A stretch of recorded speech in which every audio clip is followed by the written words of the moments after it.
Hello there. It's time for most things Kenobi. I prefer all things Kenobi, but I suppose that's not the Jedi way. As long as it's not all things Anakin.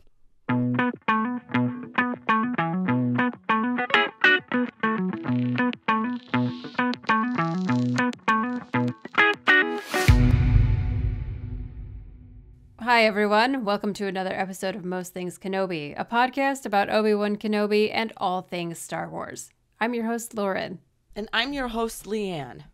And this week we're going to talk about something a little lighter. We're going to lighten the mood after the last couple episodes. Today we're going to talk about Quinlan Vos and Obi-Wan Kenobi, the hilarious duo. The mess of a duo. Yeah. The mess we love. Yes. The penultimate show. Yeah, second only to Obi-Wan and Anakin. That's it. Thank you. Yes.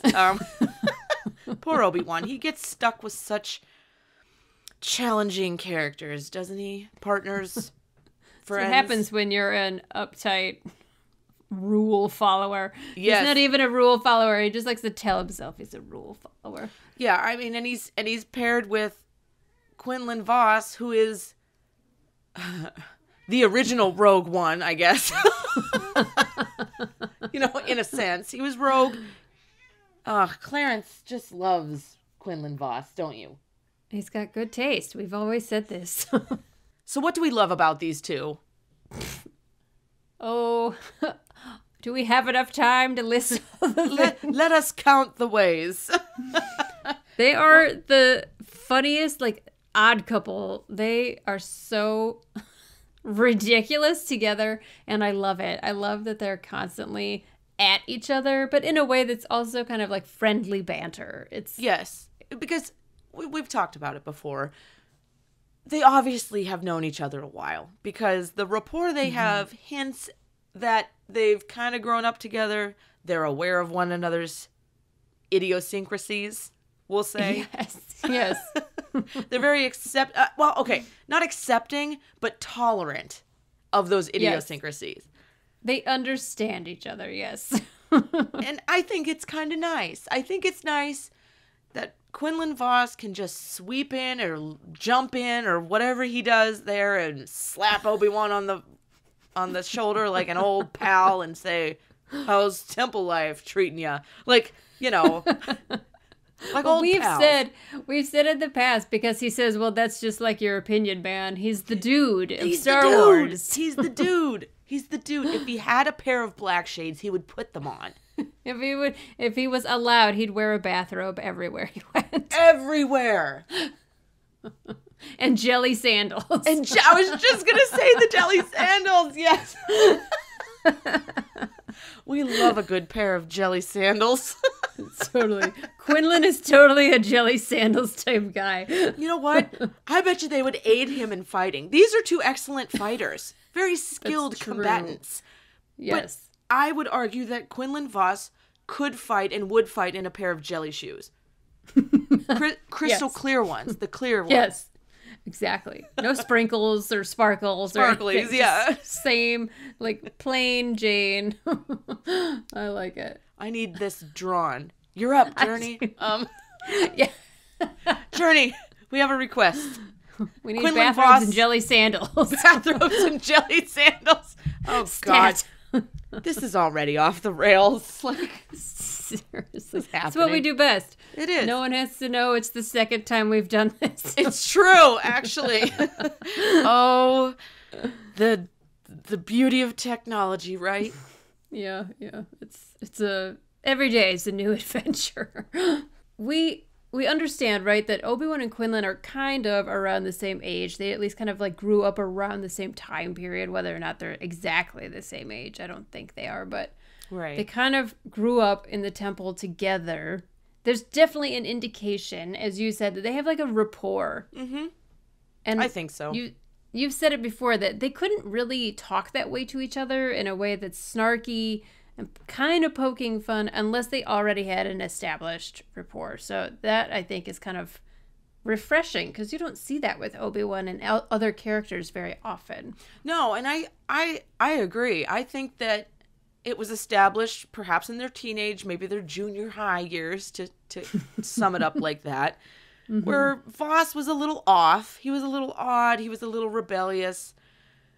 Obviously, Obi-Wan's been a little uptight his entire life, you know, a little more coiffed, if you will, than we'll say Quinlan Vos. But they both appreciate the opposites from themselves. I think Vos appreciates and pokes fun and respects Obi-Wan. And I think Obi-Wan knows Vos is very talented. He's extremely good at what he does. He has those special, what is it, psychometry? Mm-hmm. His like Jedi skill of skills. And there's that respect level there where friends can poke fun at each other and know it's not nefarious or evil, coming from an evil-hearted place. And that's what I like about these two. Yes, I love that. They're not actually trying to be jerks and like hurt each other. It's like a friendly kind of fun poking. And I like it because nobody else really has the nerve, like not even Anakin, to poke fun at Obi-Wan that way. And it's really entertaining.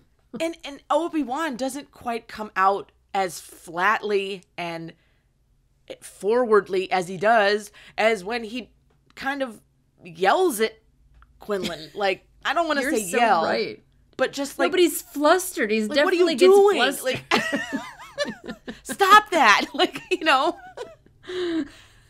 So I feel like they've been on a few assignments before we see them in one of the best episodes of the Clone Wars, which is the Hunt for Ziro. I love it. It's one of my. And it's like this standalone. Like, why does it stand by itself? Where are the other 2 episodes in the arc? I feel like there should be 2 more of them together, but we have to go back with the Finish Clone Wars hashtag and say finished Hunt for Ziro arc that never happened. We want more of Obi-Wan and Quinlan because oh my god, it's so entertaining. Yes. Just right from the beginning, where even Cody is like, you seem nervous to Obi-Wan. Like, what's going on? It's like, Quinlan Vos has that effect. You know? Yeah, right? Like he's kind of looking forward to it, but he's kind of dreading it because he knows what's coming, and he's going to have to just deal with it. Obi-Wan is a council member, and Quinlan is still bossing him around and telling him what to do. It's so great. It's great. But, you know, they get the job done. They go in the episode Hunt for Ziro. We'll talk about Quinlan in some other Star Wars media, but I mean, this is our favorite. This is our baby. Yeah, it's never not entertaining. It's got the quips. It's got the annoyances. It's got the, ooh, that was good. And it's got the flat out laughing moments. And then there's just a whole heap of badassery at the end when they're fighting Cad Bane. And they're flipping over those rocks, and they're in the air, and they're using each other's lightsabers or whatever, and it's good. It's real good. Yeah, it's really fun. It's such a fun, entertaining episode. And you're right. It's one of the few that makes, not the few, it's one of the many that makes me laugh out loud. Yes. Yeah. The door at Ziro's mother's house is probably one of my favorite moments in Clone Wars ever. Yes, same. I love it because Obi-Wan is like, we must be cautious. And then he just literally kicks the door down. Yeah, Vos is just like, whatever, kicks the door in. Somebody lives here. It's so good. He's so taken aback and offended by what Quinlan just did that he has to go in and profusely apologize to the ma'am or madame or whatever. Madam that he calls her. She's anything but you know. Oh my gosh, I know. I love that. He's trying to be a good guest, even though Quinlan just broke her front entrance. So I know, and then they just leave it. Yeah, they just leave it like, whatever. We're out of here. Yeah. I just like that even the last line between them in the episode is when they're hanging on the side of the cliff. Yes. And Obi-Wan's, I never did like hanging out with you. Like, Obi-Wan, that was unnecessary, but we love that about you. And you know, but Quinlan liked it, too. Yeah, Quinlan liked it. Because he expects that from Obi-Wan because they know each other. So exactly. You know? It's like, I can almost picture Quinlan Vos being like, you know what, Obi-Wan, if you just open one button on your thing, you might be able to move a little bit. You know what I mean? Like, just unbutton one button and see what happens. The world won't die. It won't cave in. Just loosen up a bit, you know? Yeah, lighten up. Well, he's like sleeveless with his buff arms and the tattoos. Oh, and yeah. He's a looker. Mm-hmm. Quinlan is really fun. I like that he lightens up Obi-Wan a bit. Yeah. Just like not it he's kind of like doubling down on being uptight, but really ultimately he's kind of like loosening up. They're especially that scene with the like swamp snake. Yes. Which is I terrifying. hate that. I hate that scene. It's so scary. And they're just mocking each other. And then this snake appears and Obi-Wan kills it. And Quinlan is standing there with his arms crossed watching it. And it's just like, are you done messing around? Yeah, right. They play off each other so well. And honestly, the voice actor's job at making it come alive is half the battle. I mean, the animation's great, but it's the way that they play off of each other, even in voice. It's just great. We love these two for everything they are and everything they're not. Yes, we want more of it. Yes. You know, speaking of psychometry, did you know that episode is actually the first time we ever see Jedi psychometry in canon? I did not know that. I didn't know it existed until I saw this episode. So it's the first time it's shown. Was it the first time it's mentioned? I think it was mentioned in Legends. Oh, okay. The courtship of Leia, Princess Leia, maybe? Oh, it was brought up or mentioned or something. Interesting. But we don't see it, and it doesn't become like a real thing until the Clone Wars. Thanks, Dave. But then it becomes more popular. Cal Kestis in the PlayStation game. I don't know if it's just PlayStation, but it's a game. Yeah. He also has psychometric powers. And then, of course, Rey Skywalker. So, yeah. I would say those are two of the newer school Jedi. That's interesting. I didn't know that about Cal. And Rey, she didn't know she had it, right? Until she picks up Luke's lightsaber. I feel, in The Force Awakens. But then they don't really kind of use it anymore after that. Maybe I'm wrong, but I feel like that's kind of the only thing. Well, does she use it with that knife thing that she... Maybe not. Maybe. I don't know. Oh, yeah, because she picks it up and she says, like, Luke was looking for this or something. I don't know if it was because of psychometry or if it was just she put the pieces together. It's unclear. But yeah, she definitely has it.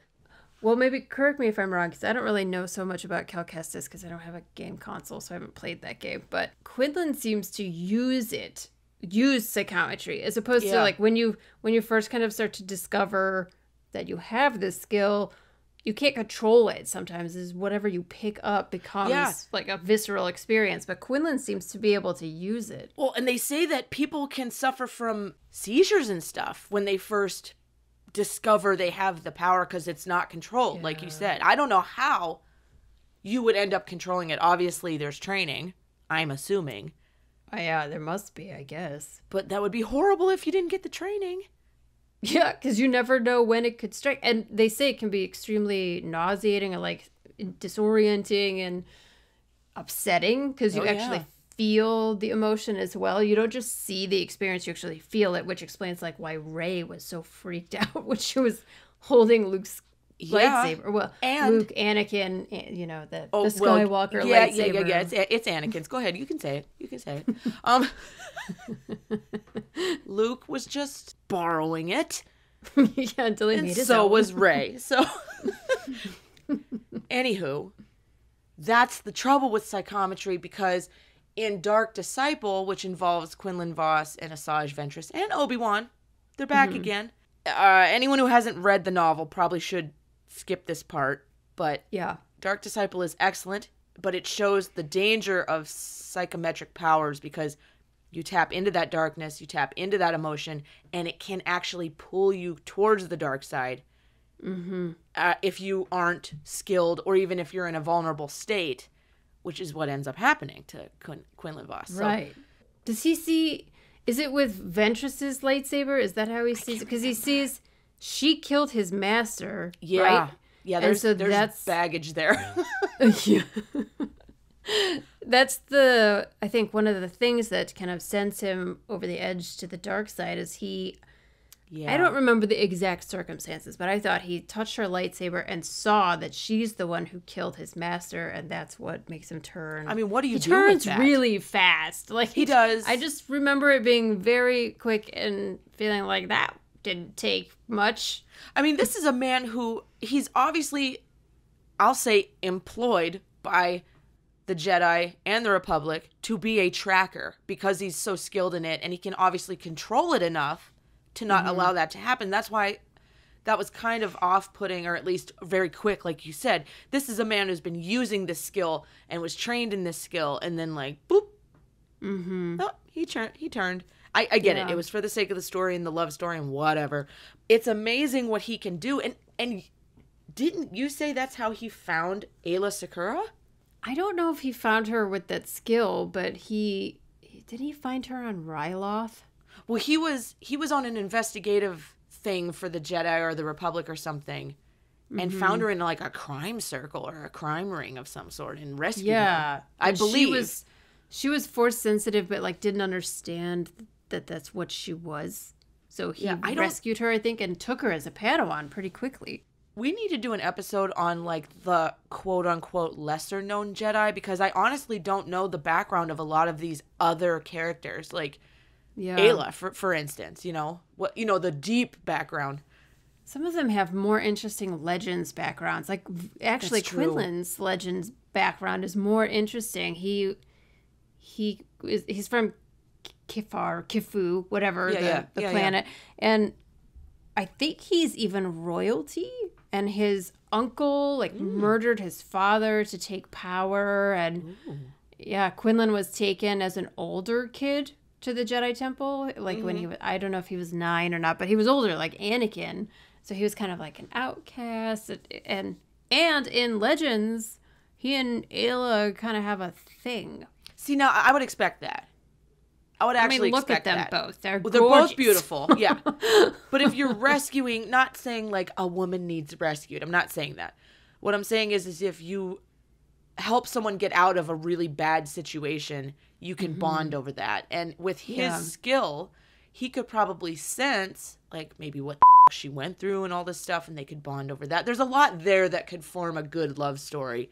Definitely. Over bonding. But I don't think it's implied in one of the comic books, and I don't know if they ever acted on it, but they did imply that they both had like feelings for each other, and it is no longer canon. No, she ended up with what's his name? With the smiling guy. What's his name? Who? With the he's green. He's the underwater. What's his name? Oh, Kit Fisto? Yes, they end up together. They do? Yes. In canon? Let me Google this. Yes, they do. Secura had a brief romantic relationship, but she was dedicated to the Jedi Order and decided the Order was more important, of course. But they would always nurse feelings for each other. I like that. That's a nice Kit ship. Fisto saves Aayla Secura's life by breathing for her. That's one way to do it. Oh, that's sexy. That actually is fucking hot. Actually, now there's other people on Reddit saying they didn't, but you know what? Let's just believe it. On Wikipedia, it says, and Wikipedia is life. So, right. Anyway. It is our holy Bible. Yes, it is. Well, so in Dark Disciple, he falls in love with Ventress, which I enjoyed the book. Like, I really did. I enjoyed it. But I do have trouble believing Ventress falling in love with anybody. Especially a Jedi. Yes. Yeah. After everything she went through. Especially a Jedi who lied to her. Yes. She and he, I don't even want to say built a friendship, because she kind of hated him right from the beginning. Well, first of all, she hates everyone right from the beginning. Okay? Right. And that's why we love her. Spirit animal.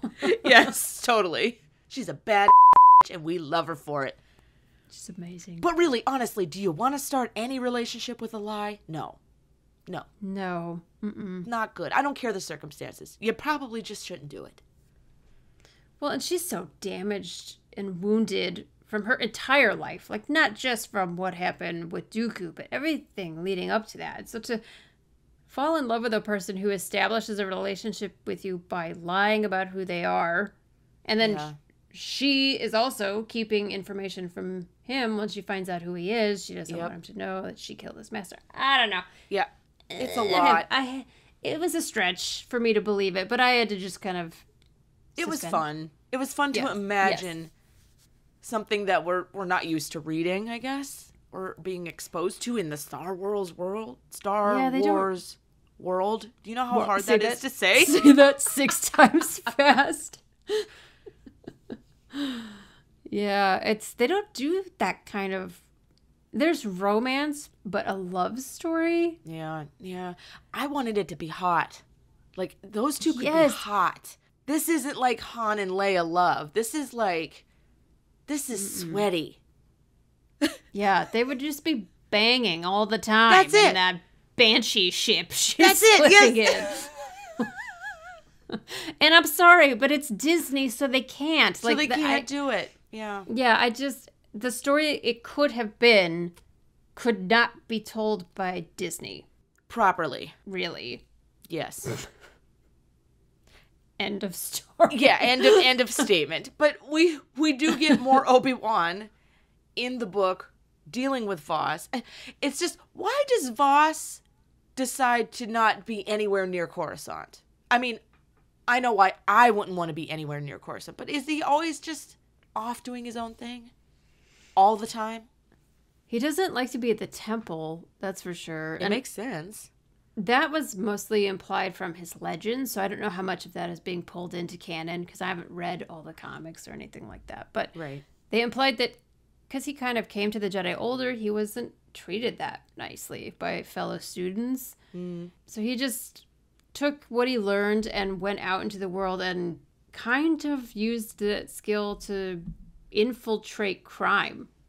He was undercover. They used him as an undercover dude, which I think is super cool. I mean, I think that's great. How many other Jedi do you hear about that? And we see it in the Hunt for Ziro, where he, Obi-Wan is kind of doing the schmoozing, the talking, the smoothing over with the Hutts, and he's like investigating the crime scene or looking for signs of a crime, and that's how they lead, eventually to Ziro.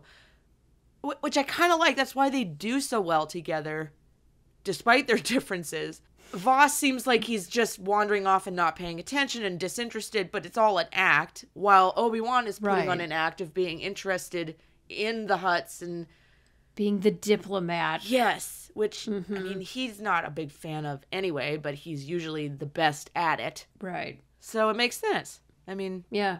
It's interesting, too, because Vos falls to the dark side and then is saved, which is not common. Like, Anakin is one of the few people who has achieved that. So, is it because it happened so fast, though? The time between when he fell and when he came back out of it was very, very fast.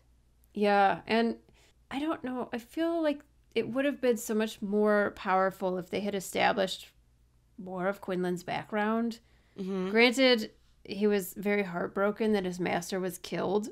That was really sad and upsetting for him. But if they had established more, like maybe if it had been a 3-part series, like a book of 3 books, you see like more of like where Quinlan's coming from, because they spent so much time in the book with him and Ventress working on trying to get him in touch with the dark side and using strength and passion. But then he fell like really quick to Dooku. I don't know. It wasn't balanced. And like that to me, it's like if they had more time with him in the dark side with Dooku, that could have been so much more interesting. But that was like a side plot. Yeah, Yeah, I agree. Yeah. And it was interesting that they also throw Obi-Wan's perspective in there because he knows what he's asking Quinlan to do is awful. Totally. He knew it from the beginning that not only are they using Quinlan, they're using Ventress. And he well, he has first-hand experience with that woman. Right. He knows.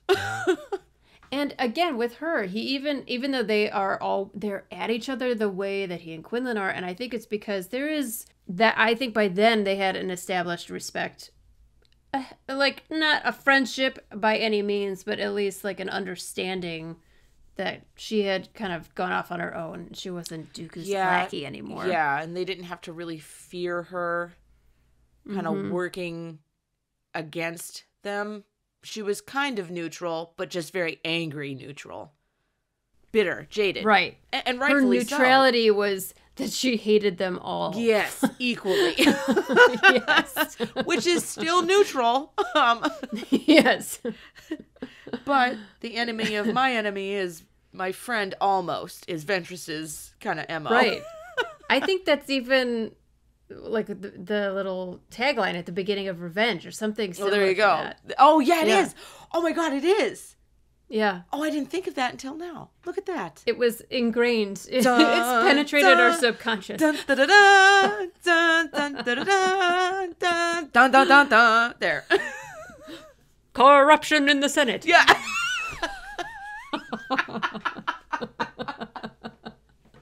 Yes. Look at that. We just did the intro to the whole thing. Oh, shit. How much of this do we watch? We watch so much. So much. Oh my gosh. And I just watched this Hunt for Ziro right before we recorded, so it's fresh in my brain. Yeah, I just watched Andor, and that's fresh in my brain, and I'm not well.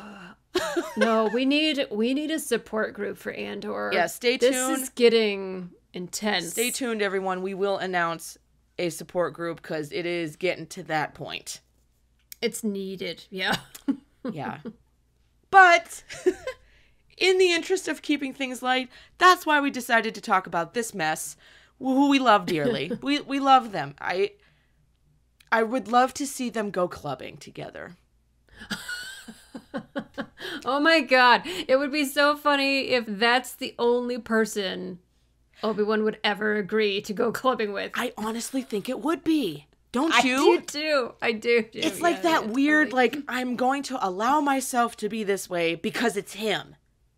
Yeah, because Quinlan doesn't care what he is. No, and he's not going to tell care anybody. When he's uptight. He teases him, but he lets him be uptight. He's just like, that's his thing. That I know that's Obi-Wan's jam. Yeah. So if he lets loose, he also knows that Quinlan's not going to care. He's not going to care enough to go spread rumors or anything. He's just going to enjoy the moment. Yes. You know, I would love to have seen... Okay, picture it. Sicily. No. Picture it. Instead of Anakin... Sorry. Golden Girls reference for anyone who knows Golden Girls. Oh my God. I love Golden Girls so much. But picture it. Instead of Obi-Wan and Anakin at Hondo Ohnaka's, like, bar... Or like his little, you know, pirate refuge. lair. Yes. It would be Vos and Kenobi.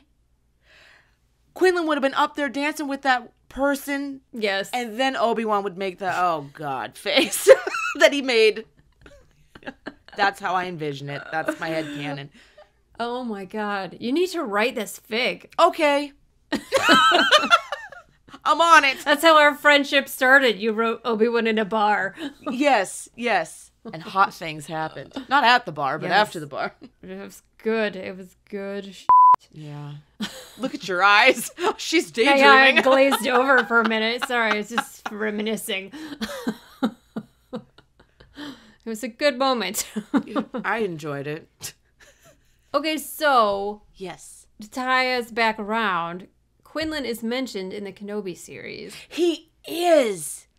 And, they left us hanging. Why did they choose him? I know, especially if they have no intention of doing season 2. Why the would they do that to us? Well, of all of them, we know Vos made it out. I mean, now. But I think it's great that he's a part of that underground, like, tunnel escape, underground railroad, whatever you want to... Path. The path. And the hope in Obi-Wan when he recognized that it was Vos on the wall. or that Vos had gone through there. I mean, that must have filled his heart with just, and what an unlikely person to fill his heart with that kind of, they have their differences. They're so opposite, but they worked well together and they grew up together. Technically, maybe that's why they chose Quinlan Vos. I mean, it's a good choice. And he's such a perfect character. Like, I would love the idea of from now until A New Hope, that Obi-Wan and Quinlan are out there finding each other and doing things together. And oh my God, that makes me so happy. The other thing too that I'm kind of just realizing is, did you know Vos was on Tatooine when in the prequels? Qui-Gon, yes, he was sitting in the background. Yes, I forget what the city is, but when Qui-Gon finds Anakin, they're walking down the street, and I think it's Jar Jar gets into a fight with somebody, and Quinlan is sitting there. Yeah, and it's canon now. Like, it's actually, he was there on a mission, and they said that he bore witness. To Qui-Gon finding Anakin, and now he's still alive, one of the last Jedi to still be alive, while Obi-Wan and Anakin are having this moment in the show, and then they mention Quinlan. I just think it's kind of cool that they bookended the story with him just hovering in the background like a creeper. That's the only way he would have it, though. Like, he wants to stay out of that diplomatic shit, okay? The drama at the temple. Sip a drink in the back of the bar and not be bothered. That's it. He just wants to watch it all play out from a safe distance. This temple life is not for him for many reasons, and maybe this is it. He knew, maybe he could sense was coming down the pike. You know what I mean? Could be. Yeah, you never know. Especially if he had already had a brush with the dark side. Maybe he was more attuned to it, wanted to give it a wide berth. True. I would love to see more stories with Obi-Wan and Quinlan now. I'd be very... because I think it might not be so depressing. It's true. Because they're funny together. I was really hoping he'd show up in the show once they mentioned him. I did too. Like, even if he was just a creeper. But, like, I would have accepted it. But it gives me joy to know that their story didn't end badly. His and Obi-Wan's. Mm-hmm. Yeah. He was an old friend. They went through together. They went on missions together. They trained and grew up and did whatever that made them the mess that they are together. But that respect is there. And the hope, Ewan portrayed it perfectly. Like, that surprise and, like, oh, thank God he made it. Kind of that overwhelming, like, whew. And then the realization, like, oh my God, he made it. You know, like, all of that wrapped into one. And I was happy as a fan to know that he made it. Yeah, even though he has very little screen time, quote unquote. Sure. He's still, like, one of my favorite Jedi because he's so interesting and he's kind of mysterious. Typical. Yeah. He's kind of like, and maybe this is why he's so good with Obi-Wan. He's kind of like Qui-Gon in his rebelliousness. They're not the same, you know, there's some ways that they're very similar and some ways where they're really different, but maybe they're similar enough that, like, Obi-Wan was already, I know how to deal with this because my master was this equal pain in the ass, so he just knows how to deal with it. I don't know. I love that. I do. Because I think Obi-Wan's the kind of person who sees certain things in certain people, and he's aware enough and nostalgic enough and heartfelt enough that he would see the spirit of Qui-Gon in someone, or the spirit of Anakin even after he was, you know, long gone. He saw it in Luke and Leia or Padme, you know, stuff like that. I think he's the kind of heartfelt dude that appreciates moments like that. So I totally can see him seeing something in Quinlan that, you know, allowed him a little bit of patience to deal with that. You know, that. You know, all of that. It's this whole package. The whole package. It's a nice package, too. I have no complaints. He wears his armor well. Well, the hunt for Ziro made us fall in love with Quinlan Vos and Obi-Wan Kenobi, and to this day, still one of our favorites. Yeah. They bicker like an old married couple, and I love every second of it. Same girl.